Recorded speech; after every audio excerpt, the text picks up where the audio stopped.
You're welcome to Kenya Decides. Tonight we're focusing on the media coverage of women in politics and see whether there are hits and misses for the media, particularly in this election. My name is John Jacob Curia. We are live on KBC Channel 1 as well as on YouTube, as well as Facebook at KBC Channel 1. The hashtag to use tonight is Kenya Decides 2022. Very much welcome to the program. I have a panel of three, and they're active participants in one way or another, or stakeholders in this election. I have Pamela Mukolwe of DAP Kenya Party, running for the senatorial position in Nairobi. You're very much welcome. Thank you very much. Judy Keberia is quite a familiar face. She's a journalist and the executive director at the Association of Media Women in Kenya, AMWI. Karibu, Judy. Asante. And finally, Ruth Musheru Mutua, the Agano Party presidential running mate for Higa Mwaore, who is running for president in this election. All of you are welcome. John. And for the next 1 hour, let's talk about the participation of women in this election. Starting with you, Pamela, as a candidate in this election, what is the importance of the media in your candidature as run for senator in Nairobi? What do you think is the role of the media? As a candidate, the role of the media is to give me attention, to ensure that the people know the policies that I want to affect, and to also set the agenda. That's the role of the media in my candidature. Judy, I'll come back to you in a bit. But Ruth, yes, what role do you think the media will play in your participation in this election as a running mate to a presidential candidate?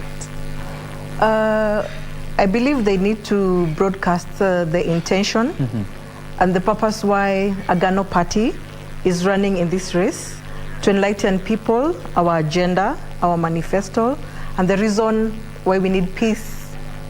And we are coming in to bring in the change. We are the Badilisha team. Yes. All right.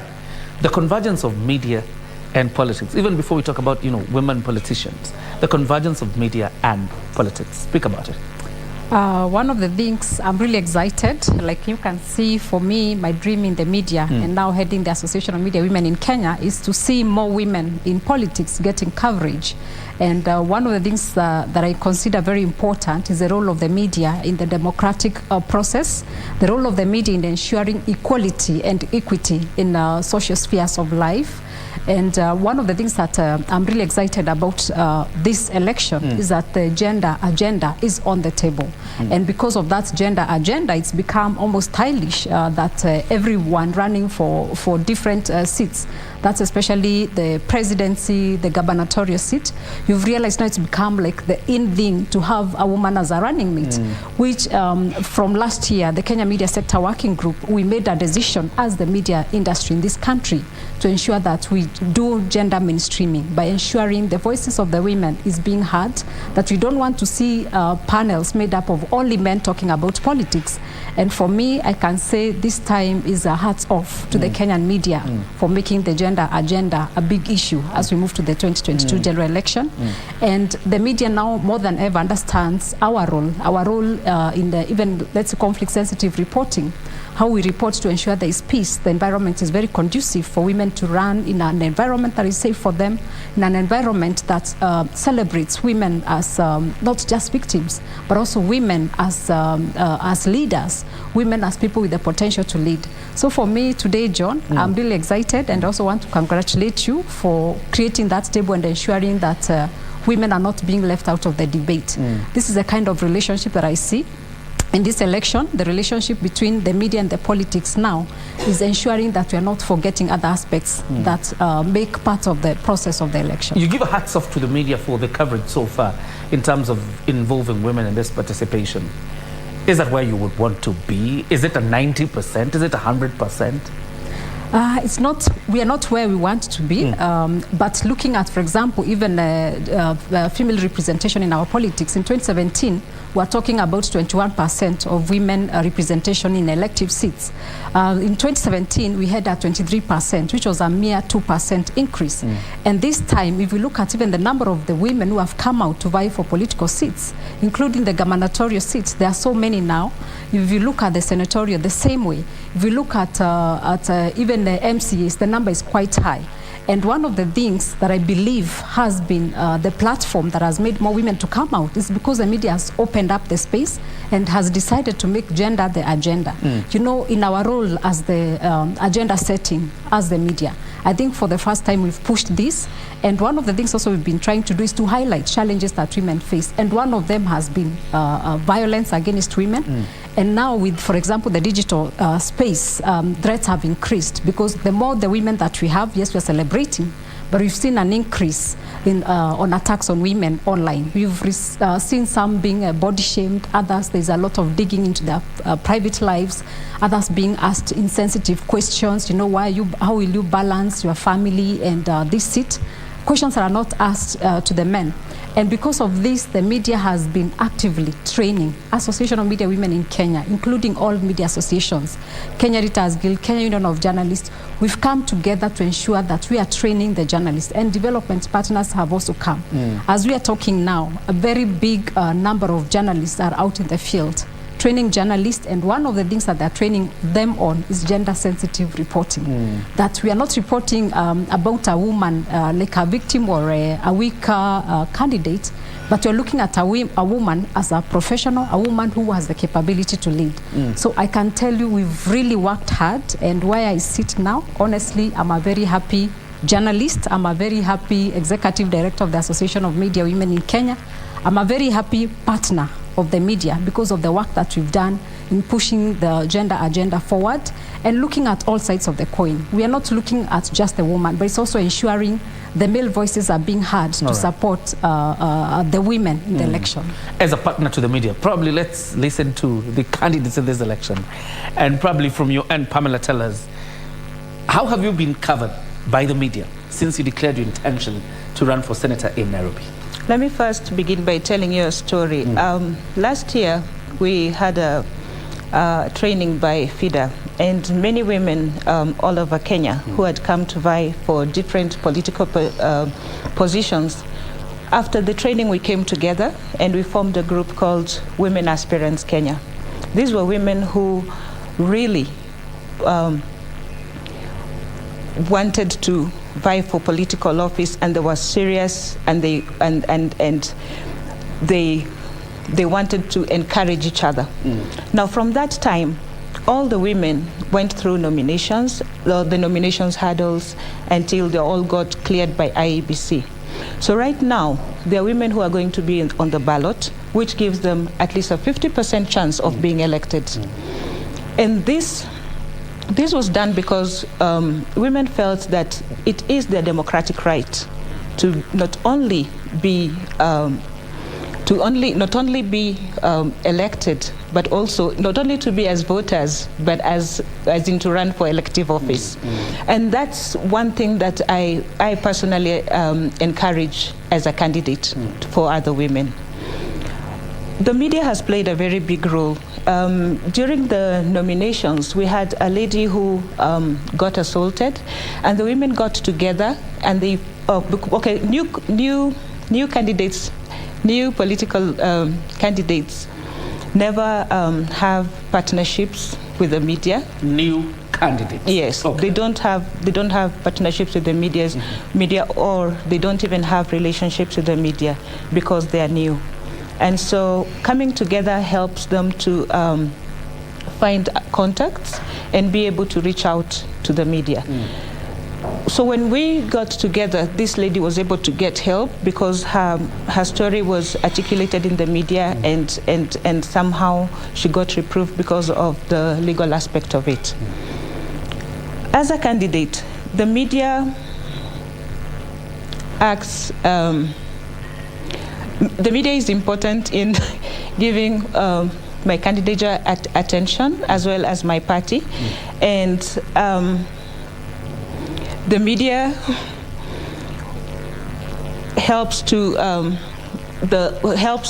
electorate to know that I exist in terms of my candidature, and that's why I'm positive about the media. And your party has gotten quite the attention, the DAP Kenya party. Have you gotten the attention you would deserve, or the attention you need as a senatorial candidate in Nairobi? Not necessarily. Okay. Yes. Not necessarily. Yeah. All right. Ruth Mutua, since you were cleared by the IBC, you've actually enjoyed some attention. Yes. As I actually saw your story on Sunday. Yes. But are you getting, as a candidate now, are you getting the attention you deserve as a running mate in this election from the media? Well, I wouldn't say it is so much. Okay. But I feel like it's leaning towards the popular ones, a little bit more towards the popular ones. So the new kids on the block are not getting as much. But so far, from my analysis, I think it's a try. It's a try where the media probably outgive it 45%. For the new people in the block, but maybe for someone else, my opponent, probably is getting slightly more. So I don't think she would answer this question as I am. Okay. So far so good. I think there is quite much improvement, but you can do better for the new people. But a bit of bias on the new. A little bit biased. Okay. Yeah, just a little bit biased. All right. Quite an interesting one. 45. She says not much in terms of aiding her bid as a senator. But let's talk about equal allocation of time, because it's a principle of journalism in terms of equal allocation. How are we faring as practitioners in terms of equal allocation of time, if you're balancing between men and women? Yeah, if we also look at research that has been done previously, of course, where we look at women as sources of news, in Kenya it's less than 35%. Okay. But that was in the past. That was even before we started, the build-up to the 2022 general election. And because of various bodies of research that have emerged, and we've realized the Kenyan media, we had not given that priority to ensure that women are getting covered. And those are some of the interventions we've done. And if you look at, for example, the reporting guidelines for the election that we developed as the media, for the first time we've added the bit of coverage of gender, ensuring that women are allocated enough time. Because before, if you look at, for example, the debate on the BBI and so many others, around that time, you'll watch and see it's only men who are getting coverage. They're the only ones who are talking about it. But nowadays, the media actually has made it like a crisis if you do not have a balanced panel. If you do not have, for example, women occupying even coverage of the front page stories, it's an issue. For example, if you look back, the Nation Media Group, and even I think the Standard, and even the PD, the local newspapers, they put stories about women on the front page, something that's never happened in the history of Kenya. We are not yet there. I say we are not yet there. But for me, I see a major improvement, considering that I have covered the 2007 general election as a journalist. I've covered 2013 as a journalist. I've covered 2017 as a journalist. This 2022, I'm not a journalist in the field. But I can tell you from that experience of my life as a journalist, I can say we made very good steps. But also, one of the things that we've been doing, like, for example, at the Association of Media Women in Kenya, the new kids on the block, allow me to use the word kids, but the new politicians who have come, sometimes we've realized they don't have the skills to know how to engage the media effectively. They don't know how to build the partnerships, and they don't know how to grab opportunities. For example, if someone is new and you give them a microphone, some of them will just say, oh, sisi kama wanawake tumekuwa na mashida. For the media, we've moved on to looking for what is newsworthy. So building skills for the new women aspirants is what is very important. We've been doing it at Term Weekend together with Crown Trust, but of course we cannot be able to reach everybody. But I think we need a more supportive system that ensures women aspirants, or even the male aspirants that are coming for the first time on board, that we give them skills on how to engage the media effectively. Because also some of them, we're also struggling. We get airtime in the mainstream media. At Term Week, for example, they say, oh, Judy, can you please nominate a woman to come to the show? So I remember I called one political aspirant. I asked her, can we go for the show after the 9 o'clock news at 9 p.m.? She said, oh, you see, I'm a woman, I can't go. I told her, okay, me, I'm a man, let me go to the show. So we've been trying to tell them to stop thinking about ourselves as women, because it's about competition. It's about the skills. And of course, one of these things also that has made us to work very hard, and one of the things I also want to appreciate the media on, is our role to demand for accountability from the duty bearers. One of the things we've done is to ask the IBC chairman about the that's gender representation. Because remember, the 11th parliament ended sine die, not saying when they will come to pass the two-that gender rule. The 12th Parliament was still illegally in Parliament. Again, they left without passing the constitutional requirement. So the only option left for us in this country is to ensure that IEBC stretches its muscle to ensure that political parties meet the threshold of the two-that gender rule. And they've been very strict on that. And parties have been sweating to ensure they try to meet that two-that gender rule. But this is because of the pressure that has been employed by the media. I'm saying, yes, we have our own challenges as the media. When you look at the proximity, when you look at what is newsworthy, for example, we are covering a presidency. For now, the presidency is men. You understand? And the more like a newsmaker is known, the more the coverage. So also, as much as we are trying to push the gender agenda forward, we as the media also are guided by a code of ethics. We are also guided by what sells. There are those things that we as the media cannot do away with. But despite those tight schedules or those tight things that make our work difficult, we've really tried our best to ensure that we are bringing more women to be covered in the media. So I know we are not yet there, but I can say we've made some progress, including now the way we've been highlighting the challenges that women have been facing. Those who have faced violence, who've realized anytime someone even says something negative about women, we take it heads on, running. Okay? Yeah. Becoming sensitive, you know, or conflict sensitive. Pamela, I would want to know from your experience as a candidate in Nairobi, the haggling in Azimio, because, you know, the DAP Kenya party is a constituent party of Azimio. How are you handling the competition in Nairobi? First of all, coming from a constituent party, and Jubilee and ODM have already appeared to have zoned out Nairobi, and as a woman candidate. Of course, there are challenges. Basically, as a DAPK party, we didn't have the zoning agreement, and that's why I'm still on the race. It's been quite a hurdle to jump over those hurdles. But I'm convicted by the fact that our party is gender sensitive, and they support my candidature. Going back to the media in terms of engagement, most women, media usually runs by the mantra, unless it bleeds, then it heals. Right? And actually, that's why we are having the conversation. I would love the possibility of the media just, you know, like following like a woman candidate, as in just, you know, just taking, instead of just following the mantra of unless it bleeds, then it leads, by the sense of when a man bites a dog, it's the story. Then if it's possible that women candidates can just be followed, as in you can tag along women candidates as they go along their campaign trail, then that can really make a difference in ensuring that the electorate actually voting a woman who can actually bring the change that is needed. Yeah. In terms of media coverage, because you're running against Edwin Sifuna of ODM, there's Bishop Margaret Wanjiru of UDA party, yourself from DAP Kenya party, and I'm sure there are other parties that have candidates.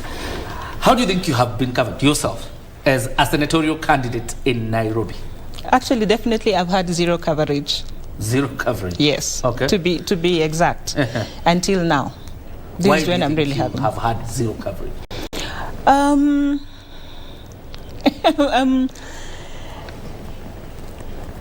My party is new. Okay. I come from a new party, and as a new senatorial candidate, new to media engagement, that's why I've had that kind of like a zero coverage. That's why. All right. Ruth, yes. You're the running mate for Mr. Maore Wahiga, yes. Wakili. Yes. What is the risk of you shadowing Wahiga Maore, in the sense that most of the coverage will go to Wahiga, and not so many people will consider the fact that you are the running mate, and in one way or another shaping the agenda of a Ghana party? Are you meaning he will overshadow, or I will overshadow? What is the risk of you shadowing him, in the sense that you will not get as much coverage? I don't think there's any risk. I don't think we are at a level one is a risk to the other because we're not competing. Okay. We're in the race together. We're in to bring balance. So there's no competition for us. Yes. Would you be okay if, and sorry to ask, would you be fine if the only stories we covered about Agano Party was just about Wahiga Maure, the candidate, and not where the running mate was? Of course, just a little bit. Of course, because the woman is not represented. So why is he being put in the limelight and being shadowed behind? I want to be in the gap for the woman to see there's someone who is here. There's someone who is coming to fight for us. No, I'm coming to badilisha maneno. You have answered my question. Yes. Judy, why do you think, when we talk about, because we're talking about equal allocation of time in this election, of you've given the media quite a score, but we are not there. But in this election, why do you think we still have an equal allocation of time between male and female candidates, having come all that way? We cannot have an equal allocation of time. Like you realize, the media, sometimes you just have to use the rule that we normally use. For example, if there are too many candidates, we try to check, like, you know, what sells. You know, also we have our own pressures, revenue pressures, we have following pressures, we have audiences pressures. So those are some of the competing interests that override. As much as we want to allocate equal time, it is very difficult for us to allocate equal time to everyone. For example, Johnson Sakaja has gotten a lot of coverage, you understand? Because of what is happening around him is making news for the day. So we cannot try to balance the coverage you are giving Sakaja, for example, to the coverage you are giving another person. So there are those issues that come. There's something that you consider as newsworthiness, and those are some of the things that make it difficult for us to give everybody equal coverage. But talking about my sister here, she said up to now she's not received coverage. You've received coverage. Yesterday. The fact that she's on the panel. She's on the panel. She's received coverage. And I know she was invited here because of the engagement we had yesterday. Yesterday we had an engagement with the Kenya Editors Guild and FIDA, Federation of Women Lawyers in Kenya. And so it was basically an engagement about how the media has been covering women. And from that, we had a meeting with journalists, and that's how KBC discovered her and invited her to the show. And that's why we've been encouraging female candidates. As much as we are striving as the media to give them coverage, them too have to struggle. Let me give you classic examples of some of the things that we've been telling women, and we've even produced videos telling the women candidates on what to do. You're a journalist, you walk out here, you just want to do vox pops, basically random questions. You stop the women, they'll start running away from the microphone. Or you ask them, come to the show, they'll start giving you excuses. Like me, I was about to like, these nails, I need to go. But I'm like, I've been telling women, you have to go. Don't say you are going to make your hair. Don't say you are going to make the nails. Because the men don't say that. When the man gets a chance to go to the studio, whether they're ready or not, whether they're from the bar, they'll just come straight to the studio. But the women, you are so sensitive about some things that really don't matter so much. It's just basically just combing your hair or doing something and freshening up and getting ready for the show. So also on their part, we've been having engagements with our female candidates, especially the newer ones that are coming, and telling them, please be always ready. Okay. The men are always ready. And because the men are always ready, sometimes you are pressed for the time. For example, it's a live coverage event of Parliament. You have no time to go begging someone or to go waiting for someone to apply lipstick or makeup. There is time on your side. So we've been trying to also empower them with these skills to make them understand how the media works, the media landscape, tell them about that it's not that maybe some of them, like, they are launching their candidature and they think it's the most important thing that is happening in the world of Kenya today. And they call even with that authority, why are you not here and I'm launching my party? You understand? So there is no guarantee, or there is no entitlement that just because you're a woman and you are pushing the agenda that will get coverage. You have to strive to become a newsmaker. You have to strive to be able to sell ideas that are interesting to the people. You have to be attracted through the media. As much as we are doing this, also we want to see the effort on their part. We in the media, we've made our efforts. And one of the things that I forgot to mention to you earlier on, for the first time in Kenya, we have more than 60% of journalists covering elections for the first time. They never covered any other election before. So a lot of things that are happening to them now are new experiences. And that's why the media sector has gone massive on the training. And this training has actually incorporated the gender agenda, gender-sensitive reporting, about violence, conflict-sensitive reporting, with special, place for the women. And talking about following women. For example, we've been even telling the women, if you're told to go and interview, let's say, for example, Mother Karua, also we've been trained as journalists, don't meet Mother Karua and start asking her, what challenges are you facing?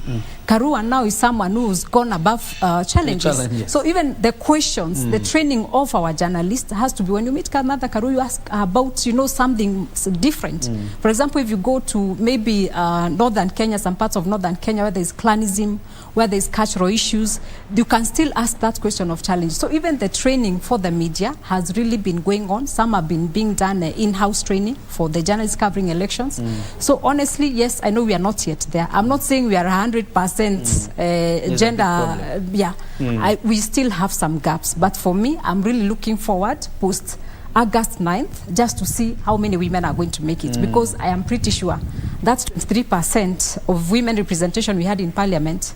I pray that it is going to be over 30% the coming election. Yeah. Ruth, societal biases against a woman, knowing too well that even media men and women also come from the society.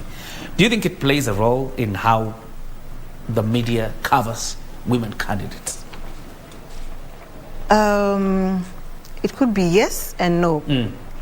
And pointing out just a bit from what she has said, is it that the lady is not informed that maybe her lipstick is not important before her media coverage comes in? Just maybe. Maybe we also do not know. Okay. And maybe because of the upbringing... Particularly for the newcomers, right?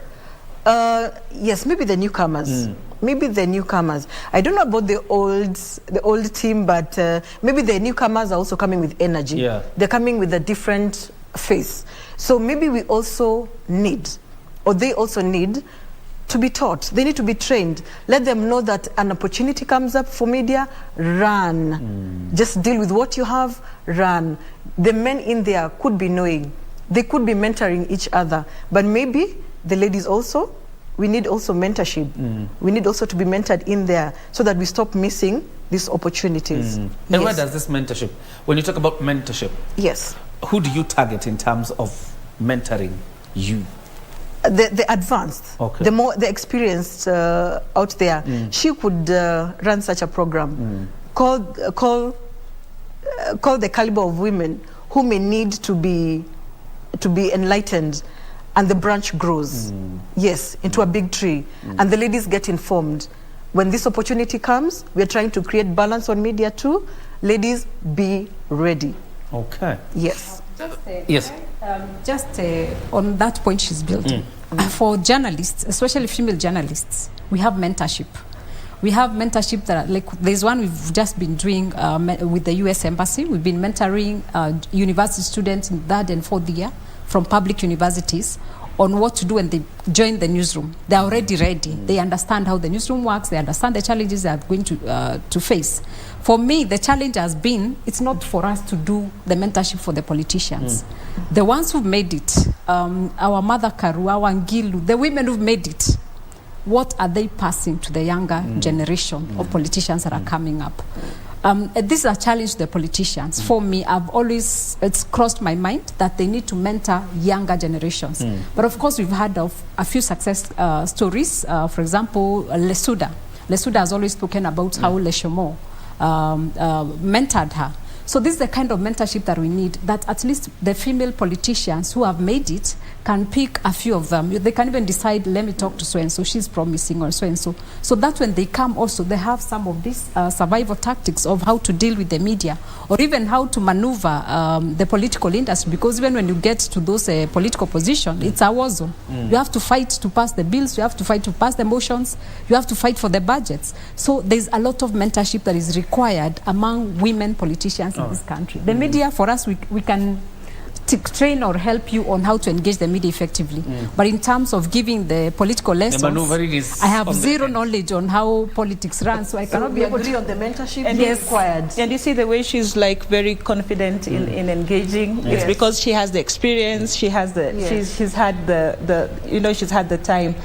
Most women don't have that. So when you when you come before the media, lights, camera, your mind goes off. Freeze. Yes. You freeze. Like totally for me, I freeze. Okay. Totally, Yeah. to All be right. honest. But it's always fantastic. But she was very tensed when we came. Yes. But there's always a starting. And she's done very well, honestly. very And well. so those building of skills that we ensure that we empower them on how to engage the media before they start being shocked by the media. You know, some of them even speak and say things, and before they find themselves saying things that they didn't know how they'll appear.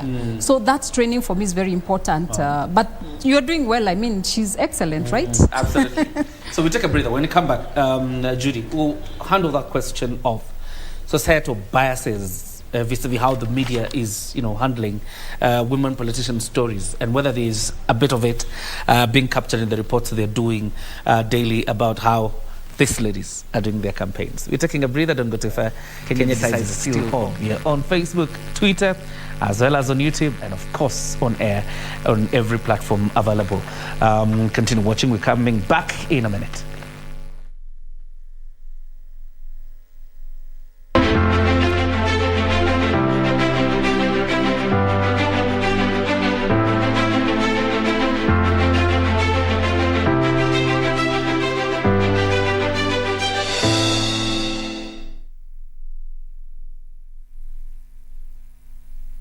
The World Blood Donor Day is celebrated every year on the 14th of June. This year's theme is donating blood as a sign of solidarity. This event will be held at Olkalau in Nyandarua County and will be presided over by Mutai Kagwe, the CS of Health.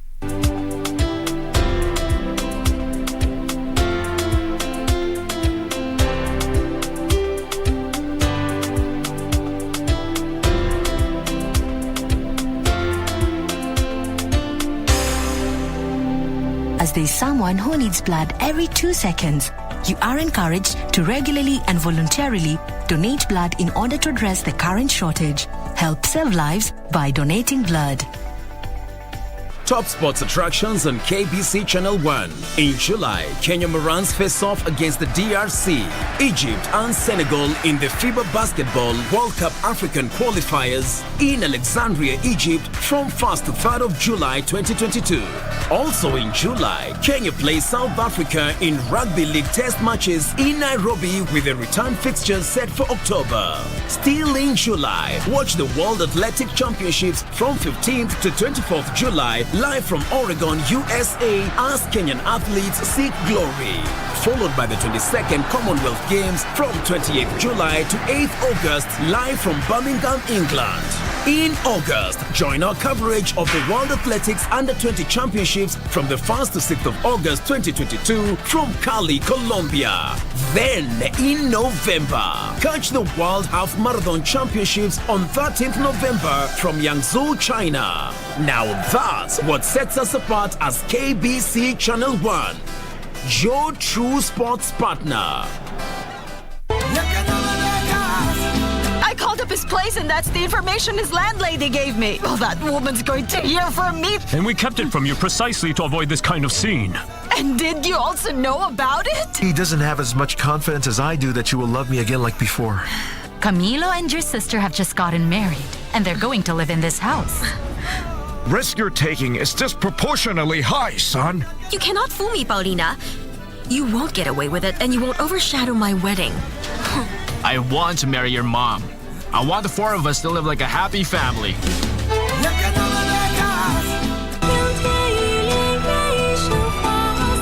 Destiny tests all of us in different ways. Master, my mother gave me energy. What are you thinking? My lady, it's bad. What do you mean? Does she know I'm here? Yeah, she knows. But you know, she's the Duchess of the East. Her duty is to protect the land. Do you know anything about this character, Griffin? Huh?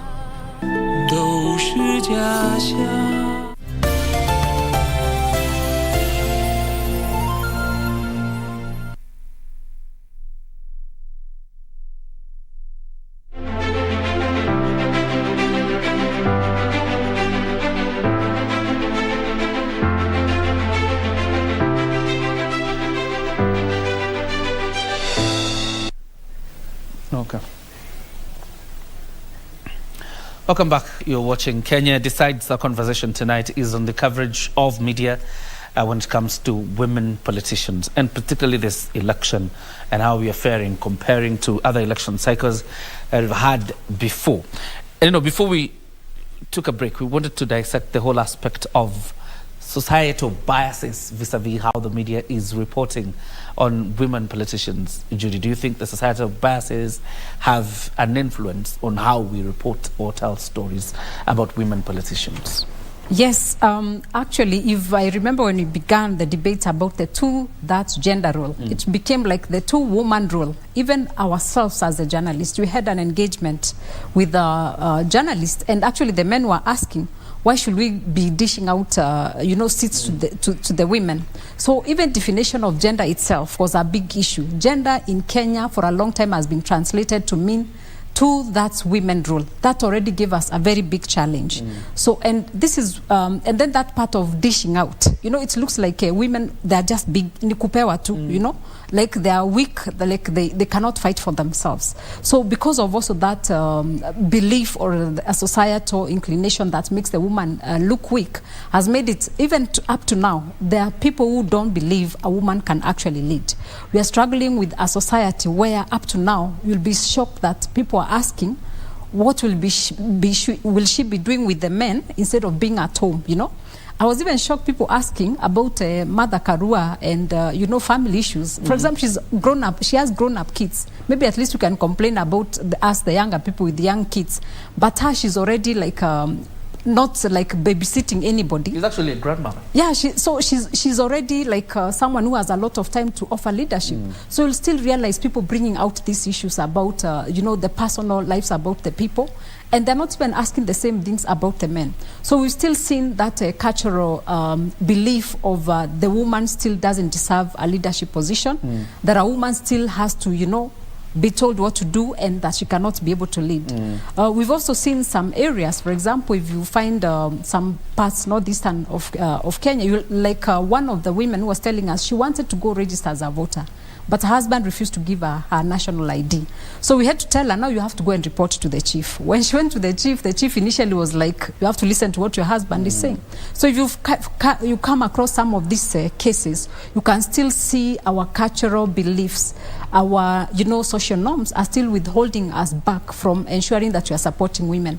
But of course, we've seen progress in some of these areas where, for example, we will never hear a woman running for candidacy. Now we can hear women even in those areas where women are not allowed to lead. We've seen them being allowed to take up the leadership position. So then the patriarchal society that we live in, we've still seen women being branded and being given some names, and sometimes it gets to also the media. Unconsciously, we pick what we are living with. And there are those some of the derogatory terms that are used. Unafikiria kama mama. Wewe unaendesha gari kama mama. We take it casually. If you listen, for example, to our FM stations, and that's why we are saying, everyone, if you have a role to provide credible information, then we cannot fall into what the society discusses. And we've seen a lot of radio stations fall for these small derogatory terms that still undermine the women. And wacha umama vitu kama hizo, if a man is doing well, or even a woman, if she's doing very well, to sasema, hey, bazoo, we call her the name of a man because she's doing well. So those small things that we have normalized unknowingly with the media start falling into the same trap. It's the same way that we even start asking. You see a journalist up to now will be asking Mother Karua or Anwar Guru, or even Gilu, how will you balance family life, family and the political life? But when they go to interview the man, they won't ask. It's like men are not supposed to be people taking care of also their families. So I know some of the times, the journalists, we have a challenge in, distinguishing ourselves from what is discussed, socially, just because of the way we've grown up in that patriarchal society that still, and that's why I'm saying we will not achieve the 100% that we want. There are those things that hold us back from achieving that. You actually remind me of one paper, I think 2 years ago, that said, I don't know which cabinet secretary it was, but said the only man in Uhuru's cabinet, and it was the lady they were referring to, the only man in Uhuru's cabinet. It was Mother Karua. And like what we were discussing when we were off air, women should be made to know that they've been passing the baton to themselves. Like, you're not the 10-year-old You're not the 20-year-old. As in, it's a growth process. Just like Judy was telling us, even when she became a journalist, it's been a growth process from the person when she began up to now. She's gone through hurdles. So for first-timers, as in new candidates, women politicians, they should know that they don't have to be perfect to come on air. They just need to know at least the basics, which is good, to show up. When you look at media coverage, yourself as a candidate, what do you think is that missing link between your candidature, for example, in Nairobi, and how the media is covering it? What do you think is the missing link? I think basically it's more of the whole campaign, the whole campaign management, and the lack of synergy in the parties in terms of everybody coming on board, every candidate coming on board as Azimio. Okay. Because Azimio is made up of different parties, and all these different parties have candidates who are supposed to come on stage, who are supposed to be in the same venue when they have like events in Nairobi. So the disconnect maybe is in the communication or whatever it is, and the involvement of candidates. Okay. Yes. That's quite interesting. It's a quite interesting point. Also, like she's mentioned about starting. For example, if you look at the seat she's running for, Senator, Margaret Wanjiru has been there before. So she has the skin, the game in her skin. So she knows what to do. She knows how to get coverage because she's been there longer. So you'll realize some of them because of the experience they have, and which experience you are asking them, how do they ensure they're not leaving a big gap? Even you in your role where you are, I hope you're also mentoring somebody. So whatever we are doing and whatever we are doing, we always have to ensure we are mentoring somebody. So I think also the fact that, for example, Margaret Wanjiru, the reason why she's likely to get more coverage, for example, than her is because like her, she's come after her. So those are also some of the things that make some candidates to get more coverage than others. And there's some things that, honestly, our hands as the media are tied. Absolutely. Yeah. The space, the operating spaces. I want to add something. Okay. I think the media is also tied a bit with culture. Just a bit. Okay. Because we have been having the men in the scene all this time. So we don't feel like the woman still has a place in governance. And I want to tell the men out there, empowerment is not weakness. We have young children. We have been released. I have a family and young children, but someone else is seeing what I am having and has accepted to release me. So I think there's also culture. There's that culture that the media needs to accept that we are changing into a different arena. Let us also put the ladies in the limelight. Things are changing. Yes. When you talk about the political operating space within political parties, because sometimes media deals with the people the political parties are presenting to the media, probably for engagement. In terms of the operational space within political parties by women, is there space within political parties? There is lots of space. But biasness, the biasness of media and what to broadcast brings the whole lot of a difference. Okay. Yes, so it is raw end. The problem is I believe you people have the machinery.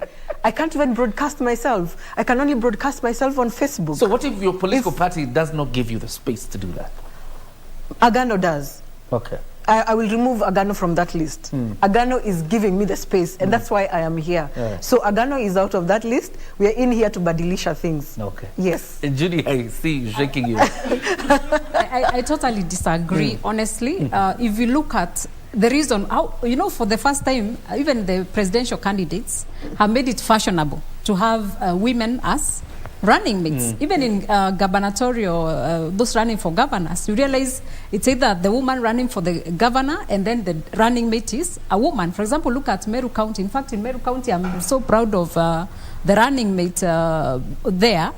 Her husband is always by her side, posting things and saying that, I'm supporting her. So you can see there's also a bit of change in our society. The society has started releasing the women to go and also play a role, because if we look at, for example, nowadays in our households, you can't say it's the man who provides alone. All of us are working. So all of us have an equal share in the family. Like, okay, not an equal share per se, but all of us have a responsibility to contribute to the family. Life is so difficult. You cannot continue saying the woman stays in the house, take care of the children, and then the man only gets the money. We've seen instances where the men are fired. Maybe it's even the woman who is the breadwinner of the family. So because of these things that have taken place, we've also seen a cultural shift of how we treat the woman. We've seen a lot of men, husbands, release their women to go and vie for political seats. So there's that change. But for the media, honestly, we've come from far. We've come from far. If we look at all the other years, this time, honestly, I'm very proud of what the media has done. And because of what you've done, just realize the other day, UDA, remember, they also said they asked media houses to send female journalists to cover. Of course, it was not it's not upon their money to decide who covers them. But you can see, because of the narrative that the media has driven, the agenda that the media has taken, it's become fashionable that you have to prioritize issues of women. And were it not that the media has been at the forefront pushing for that equal representation of the women, the politicians wouldn't care. And at the same time, we've seen politicians also holding meetings where they are still demeaning or disparaging some women just because of maybe their families and all that. So these things are still there, but the media has been taking these things hands-on. We've been correcting them. And even we've established special desks for elections and to look at those specific issues, the violations against women candidates. So I can tell you for sure, even the monitoring that we are doing, Association of Media Women in Kenya, we've even gone to the extent of doing research on online violence against female political aspirants. Just the other day, we received even a video clip of a young lady who was running for MCA. She's 26 years old. And this video clip was saying the only thing we can do for her is rape her, but not give her votes. And we picked it up, we flagged it off, and because, okay, she left. She apparently said she doesn't want to vie because she was very shocked by what she saw. But you see, we in the media are able to flag these issues, report and condemn them. We are not just passively covering the elections, but we are part of the process, picking these issues and talking about them. Pamela, I'm asking that because some of these big political parties, like you're saying, UDA, ODM, ANC, have very strong woman league organizations within those parties. But the only time this leadership is fronted by the parties to come to media houses is only when there's a woman agenda to be spoken about. It's like the Women League is not that strong enough to argue about other national issues except the gender agenda. Well, our party is new. DAPK party is a very new party, so I would not be able to speak for ODM. Do you have a women UDA. We do have a women league, and but what happens when women issues? Okay, I'm trying to collect myself. Really, okay. I can't speak for UDA or ODM. I can only speak about DAPK. And DAPK, we have a women league, and we have women aspirants who are also running in other capacities. We have women who are running as MCAs also, as well as, they're running as MCAs and also senators. So it's not only when we have like women issues that we get to come and discuss. I think we're going to have new, as in we're going to bring fresh ideas in terms of ensuring that women participation is encouraged. For example, your the country. DAP Kenya party, sorry to cut you short. Yes. What has your party done to empower you as a candidate in Nairobi, a woman candidate for that matter? My party gave me the ticket to run for the senatorial seat. My party encouraged me to go through the IBC process. My party supports me in terms of in my campaigns. That's how does it support you in your campaigns? We have we have MPs, we have fellow candidates who are running for various positions as MCAs and members of parliament in the county. So we give each other support. All right. Yeah. I'm asking that question, Ruth, because there's a question of visibility. Space is there in the media, but what are women candidates doing to be visible, to be seen, to be newsmakers? Because just being a woman, it's a plus, and we're reporting about it, but that's not the only issue that we'll capture in the news. What are women candidates doing to be seen, to be heard? By grabbing such opportunities. Yes, you invite, we attend. I was not planning not to attend. Yes, I needed to come in here and show that the lady is coming in to take up the 2/3 gender rule. I'm coming to take up the responsibility of changing the capacity of the lady in the executive. Yes. Judy, is it a problem of resources? Or what exactly is it? Because when it comes to issues of visibility, you are sure that men are more visible than women candidates? Yes, there's an issue of visibility and an issue of insufficient resources, especially for women candidates. So there are those things that, of course, limit them. But like you said, we are dropping the book of lamentation as women. We are not being given microphones to say we don't kill asani, shida, pana. We want to get that space and say, what dreams do we have? What is the vision that we have when we get into that leadership?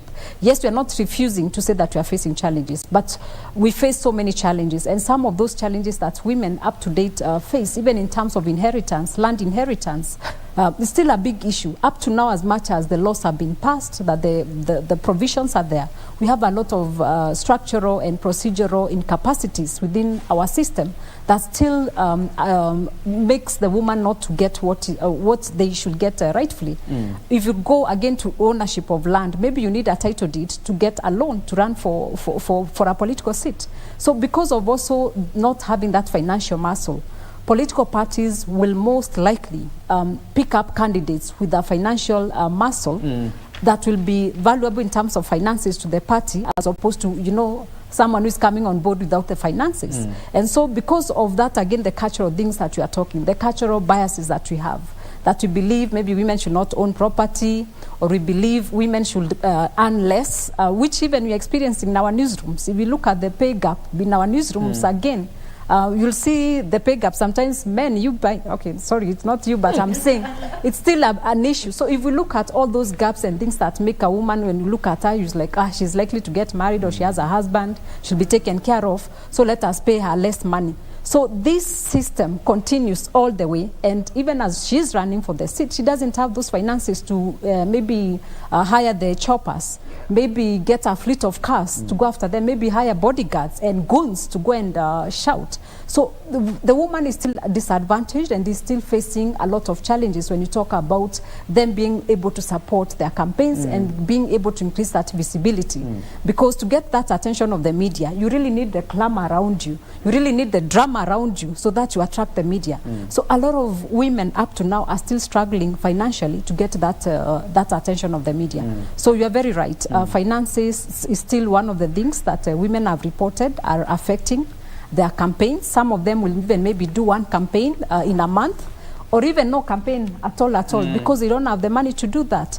So there are those challenges that they still continue to face, and we in the media, I'm happy that we've been able to highlight that.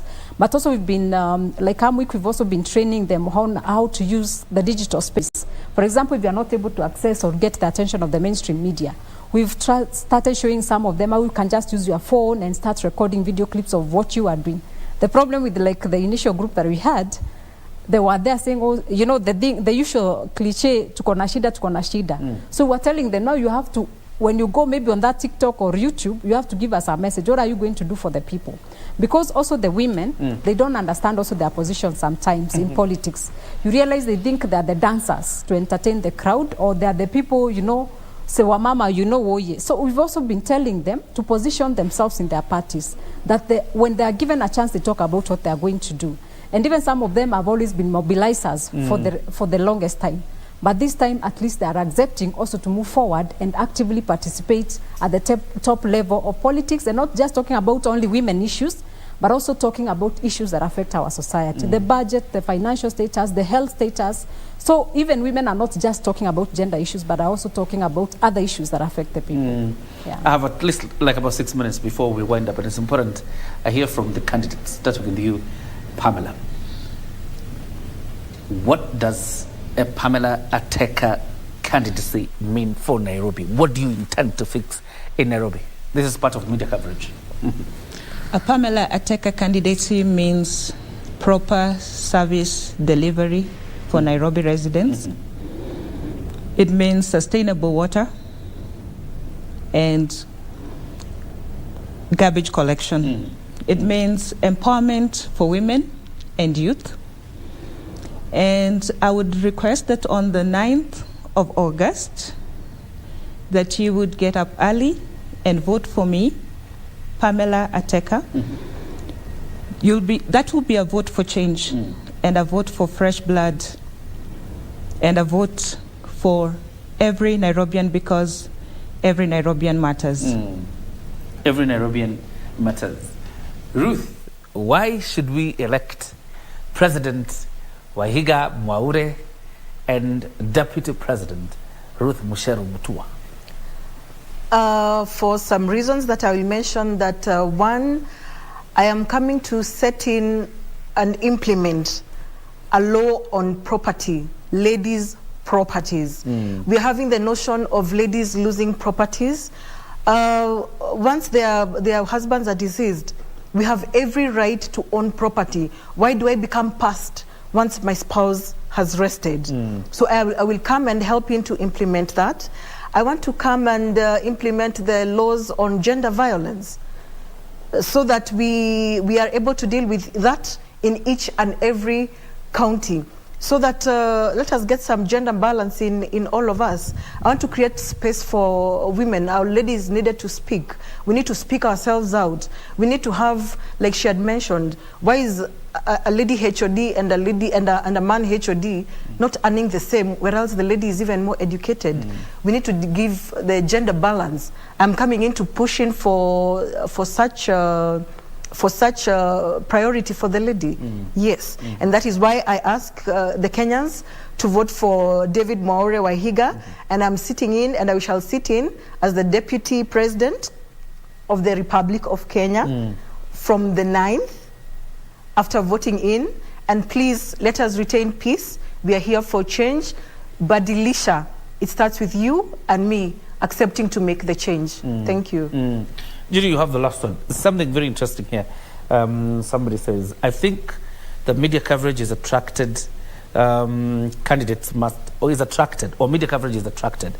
Media or candidates must make deliberate effort to engage the media, especially if you're a first-time candidate on a new party. No more, no less. Deliberate engagement. Are we to that level? Have we gotten to that level where even newcomers can deliberately engage the media as we wind up?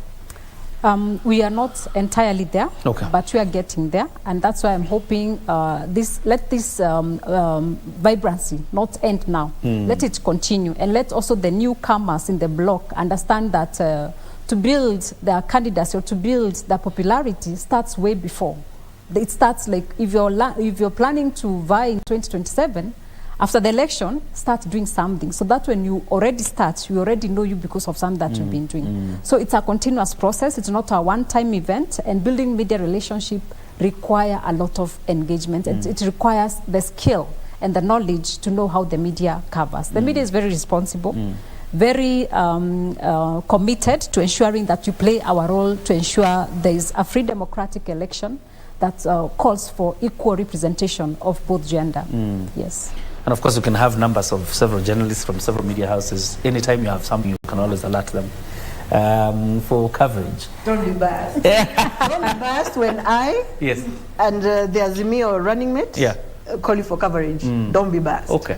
Yeah, first come, first serve basis.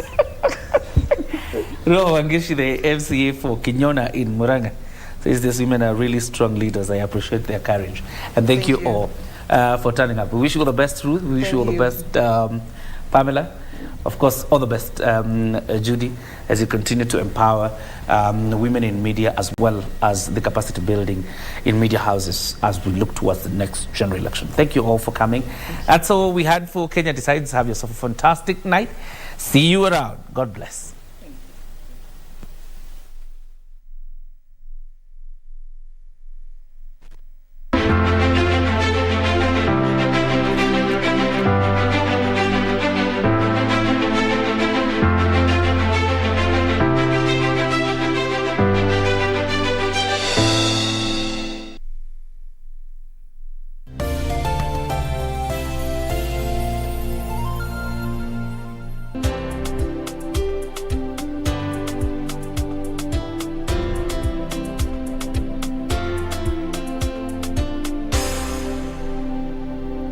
Top sports attractions on KBC Channel 1. In July, Kenya Morans face off against the DRC, Egypt and Senegal in the